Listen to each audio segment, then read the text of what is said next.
Nicholas Meregali started jiu-jitsu at 16 because his younger brother had started first. That is the whole of the origin. No lineage, no family academy, no father who competed. The brother went along to a small school in a town called Santo Antonio in Rio Grande do Sul, which is the southernmost state in Brazil, a long way from the beaches and the famous academies, and he would come home afterward and show the others what he had learned in the way that younger brothers do. And after a while, the older one went along too. There was, at that stage, no plan attached to it. He enrolled in an engineering course at the only college in the town, largely because it was the only course available, and largely because his family were clear that he should study and become something. He was tall. He would finish at around 6'3", and he was fair-haired, in a country where that is unusual enough to earn a nickname, and for the rest of his life people would call him Alemão, the German. Within a few years he had won essentially everything there was to win as a colored belt. And in his first year as a black belt, at 22, he beat Leandro Lo in a world final, 2-0. This is a story about a particular idea, about what happens when you stop trying to push someone away and start trying to hold on to them instead, and about a man who took that idea further than anyone and then at the peak of it walked away from the thing that made it work. Part 1. The problem with the open guard. Before we go any further, we need to spend some time on a problem, because the man does not make sense without it. In jiu-jitsu, one person is on the bottom and one is on the top, and this arrangement is not symmetrical. The person on top is trying to get past the other man's legs and establish control of his upper body. The person on the bottom is trying to prevent that. The legs, positioned between the two of them, are what we call the guard. Now the legs are the strongest limbs the body has. A trained adult can press with his legs several times what he can press with his arms. So on the face of it, the man on the bottom holds a considerable advantage, and it is reasonable to ask why anyone ever gets past a guard at all. The answer is the central problem of the position, and it is worth stating plainly. The legs are strong, but the connection is weak. When you place your feet on a man's hips and press, you are pushing. And pushing has a specific and unavoidable property. It only functions while contact is maintained. The moment your opponent steps backward, or turns his hip so that your foot slides off, or simply pushes your leg down into the side, the relationship ends instantly. You are not holding him, you are resisting him, and resistance can be walked away from. So the open guard, played this way, becomes a race. He clears the leg. You must recover the position before he consolidates. He clears it again, you recover again. And you can be extremely good at this. Many people are. And still the encounter has a shape you do not control, because the man on top is choosing when and from where each attempt begins, and you are only ever responding. Consider what would be required to change that. You would need a connection that doesn't break when the opponent moves backward. Something that is not a push, but a link, where retreating does not free him, but simply tightens the arrangement. That is a different category of guard, and it has a name. Part 2. The loop. The lasso is very simple to describe, and its consequences are not simple at all. You take a grip on the sleeve of your opponent's arm, and then you thread your leg through the gap between his arm and his body, your shin passing behind his upper arm, your foot continuing around to the outside, so that your leg wraps his arm from underneath and comes back out over the top. Your leg and his arm are now threaded through one another, like a knot that has been started but not yet pulled tight. And notice what has happened to the problem we described a moment ago. The opponent can no longer disengage by stepping back, because stepping back does not unthread a loop, it closes it. The harder he withdraws, the more securely his own arm is wrapped. Every escape available to him against a pushing guard has been removed, not by strength, but by geometry. Three consequences follow, and they follow structurally rather than opportunistically. The first is that he cannot reset. In grappling, the man passing the guard derives most of his advantage from being able to choose the angle. He tries something, it fails, he backs off, he comes again from somewhere else. That cycle is where passing actually happens, not in any single attempt, but in the freedom to keep re-choosing. The lasso removes the backing off step, and once that is gone, a passer who is very good becomes a passer who is simply stuck. The second is that one of his arms is now unavailable. It is wrapped, it is elevated, and because of the way the wrap rotates the limb, it is turned. His shoulder is being drawn forward and down across his own center line. And the third follows from the second. An isolated arm is the precondition for a specific family of attacks. The omoplata is a shoulder lock applied with the legs, and it requires the arm to be wrapped, which the lasso has already done. The triangle requires one arm in and one arm out, and the lasso has already sorted one of them. The arm bar requires the elbow to be exposed and the shoulder unable to rotate away, and the lasso has already begun both. This is the part that matters most, and it is worth restating in a different way. In a conventional guard, submissions are opportunities. You are holding a position, and if the other man makes an error, an attack becomes briefly available and you take it. In the lasso, the submissions are not opportunities. They are the position's natural consequences. You do not wait for the arm to become available. The arm is already threaded through your leg. You are, in a sense, always halfway into three different attacks at once, and your opponent's defensive choices simply determine which one you finish. Part 3. What it costs. We should be honest about the other side of this, because a technique with no cost is usually a technique that has not been examined properly. The lasso is slow. Threading a leg through an arm takes time, and during that time you are neither defending nor attacking, you are building. A fast, aggressive passer who attacks in the moment of construction will find you underneath him before the loop closes. More significantly, the lasso leg is committed. It is doing arm control work, which means it is not doing hip control work.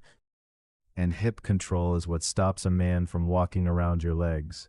So a lasso by itself is an incomplete structure. It manages the upper body beautifully, and it manages the lower body not at all. This is why, in practice, the lasso is never played alone. It is always paired with something managing the hip line, a de la Riva hook on the far leg, a foot on the hip, a collar grip drawing the posture down. The lasso holds the arm, something else holds the distance. Take away either half and the whole thing collapses. And there is one further cost, which will become the hinge of this entire story, so hold on to it. The lasso begins with a sleeve grip. Without a sleeve, there is nothing to hold. The thread can be constructed briefly, but it cannot be maintained because a bare arm slides out of a wrap that a cotton sleeve holds fast. The lasso is not merely easier in the gi, it is a creature of the gi. It does not exist without one. Part 4. Porto Alegre. Meregali went to Porto Alegre, the state capital, to train under a man named Mario Reis, having begun with Jefferson Adon at the small academy in his hometown. Both men would later promote him. The colored belt years are, in the retelling, almost boring. He won a Grand Slam at purple belt and double gold world titles at brown, and by the end of 2016, he was widely identified as the most promising new black belt in the world before he had competed as one. He was promoted in December of that year. What is worth pausing on is what he was becoming stylistically, because it was not the ordinary thing. The dominant competitive logic in jiu-jitsu at that time, and it had been dominant for a long while, was positional. You take the guard, you sweep, which is worth 2 points, you pass, which is worth 3, you mount or take the back, which is worth 4, and then you hold. The best competitors in the world were by and large men who understood the scoring system as a system and played it with enormous precision. A submission was a wonderful thing but it was not the plan. Meregali did not play that way, and the numbers bear it out. Across his major championship matches at black belt, he has finished something close to 3/4 of them. That is not a style preference. That is a different theory of what the activity is for, and the lasso is exactly the guard for a man with that theory, because as we have said, its attacks are not opportunities, they are consequences. A points player wants a guard that produces sweeps. Meregali wanted a guard that produced arms. Part 5, 2 points. In 2017, in his rookie year at the rank, he came to the World Championship and met Leandro Lo in the final of his division. Some context is required, because if you do not know who Lo was, the result means nothing. Leandro Lo was, at that point, among the 2 or 3 finest competitors in the sport, and he was the definitive guard passer of his era. His passing was built on speed and on pressure applied in a very particular way. He moved constantly, changed sides constantly, and won position by being where his opponent was not, over and over, until something gave. He was also, importantly, a man who beat Meregali twice earlier in that same season, at the Pan Championship in the weight division, and again in the absolute. So this is the matchup in its clearest form. On one side, the greatest expression of the passer's advantage, the freedom to disengage, re-angle, and come again. On the other side, a 22-year-old whose entire game was designed around removing exactly that freedom.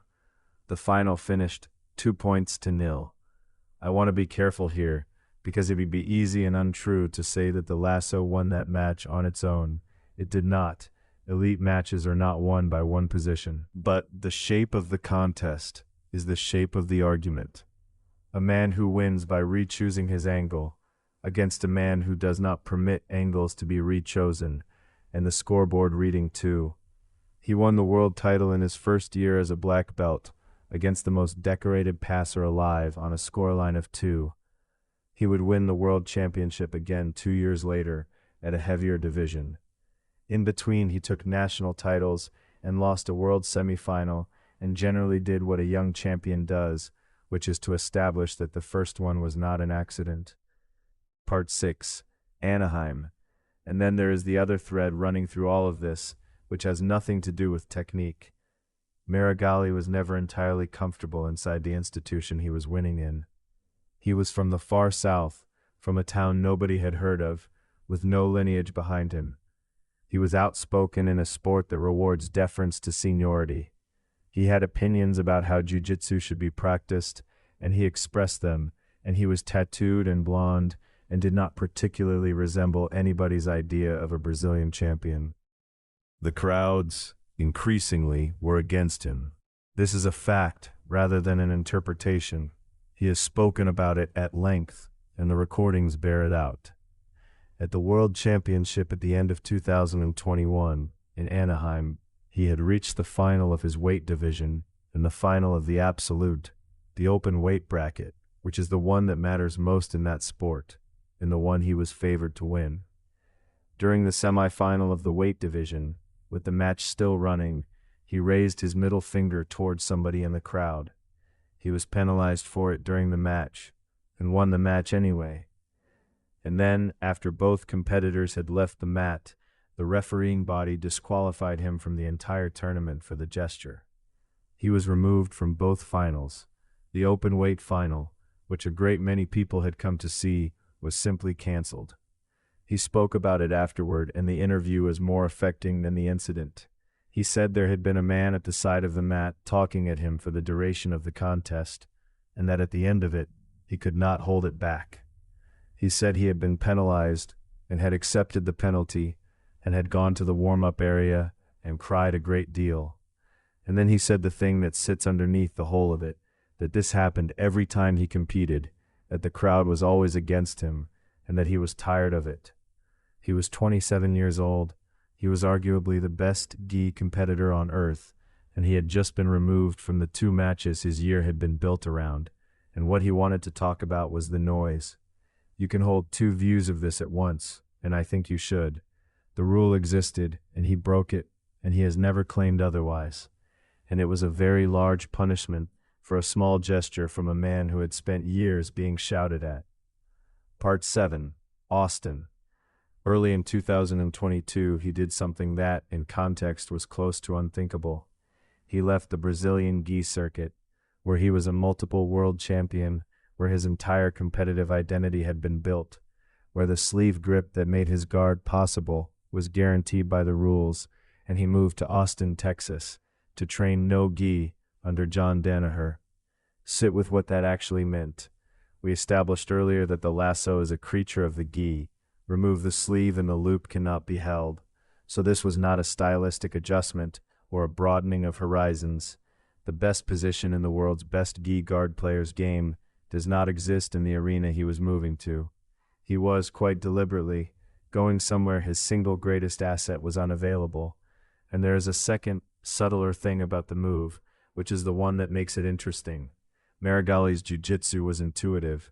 He solved problems as they arrived, in the moment, by feel, which is what people mean when they call a competitor creative, and it is a real and rare quality. Danaher's method is the opposite of that in almost every respect. It is systematic, it is exhaustively pre-planned, it connects positions into chains where every response the opponent can offer already has an answer waiting for it. It is jiu-jitsu understood as an engineering problem. So the question the move posed, and it is a genuinely open question, not a rhetorical one, is what happens when you place a highly intuitive athlete inside a highly deterministic system? Does the system raise the floor, or does it flatten the thing that made him worth watching? The evidence came quickly. He entered the ADCC World Championship later that same year as an effective unknown in no-gi competition and medaled twice, in his weight division and in the open weight. For a first appearance in a discipline he had been training for a matter of months, that is a very difficult result to argue with. He has since described what actually changed, and the description is not what you might expect. He did not say his technique improved. He said his tactical understanding did. The management of a match as a whole, the decisions about when to spend energy and when not to, positional discipline, defensive structure. The things a system gives you are not usually new moves. They are the removal of unforced decisions, which is in its way the same idea the lasso expresses, applied at the level of a career rather than a position. You do not win by having more options. You win by removing your opponents. Part 8, the omoplata properly understood. I want to come back to technique for a moment before we finish, because there is one more concept in his game that is worth having, and it explains the relentlessness better than anything else. The omoplata is a shoulder lock applied with the legs. You have wrapped the arm, and by turning your hips you rotate the shoulder past the range it will tolerate. It is not the most common submission in the sport, and among ordinary practitioners it has a reputation for being low percentage, because it takes a long time to build, and it is often escaped. But consider what actually happens when it is escaped. If the opponent rolls forward to relieve the pressure, he has given up his position and you follow him. You have swept him. If he postures upward and drives to pull the arm out, the finish becomes available. If he turns away from it to face the mat, his back is exposed and you take it. If he does the technically correct thing and steps around towards your head, the arm is still trapped and you can attack again from the new angle. Notice, there is no response that returns the exchange to neutral. That is a genuinely unusual property. Almost every attack in grappling is a wager. You commit to something, and if it fails, you have spent position to buy the attempt. The omoplata is not a wager.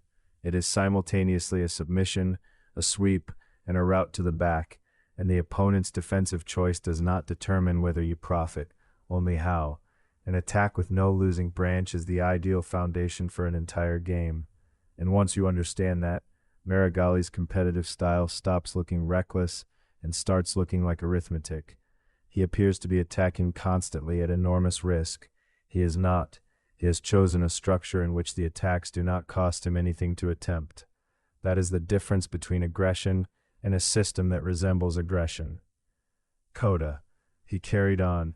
In 2023, he took double gold at the Pan Championship, the ultra-heavy division, and the open weight, and submitted 6 of his 7 opponents on the way, which is not a normal ratio at that level.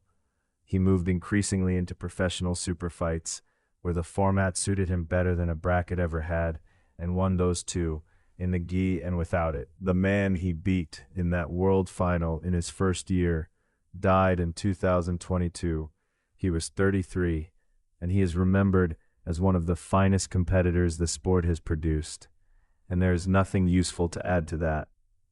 Meregali is in his 30s now, still competing, still, by most reckonings, among the very best in the world in both disciplines. Whether the move to Texas made him better or merely different is a question people will argue about for as long as they argue about anything in that sport, which is to say, permanently. But the idea survives him, and it does not require you to remember his name. It is the thing we started with. The open guard fails because pushing only works while contact lasts. The man on top wins by being able to leave and come back.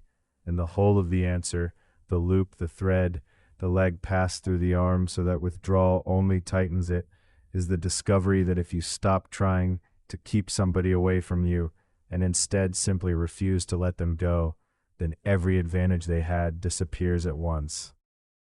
He worked that out in a small academy in the south of Brazil at 16 because his younger brother went first.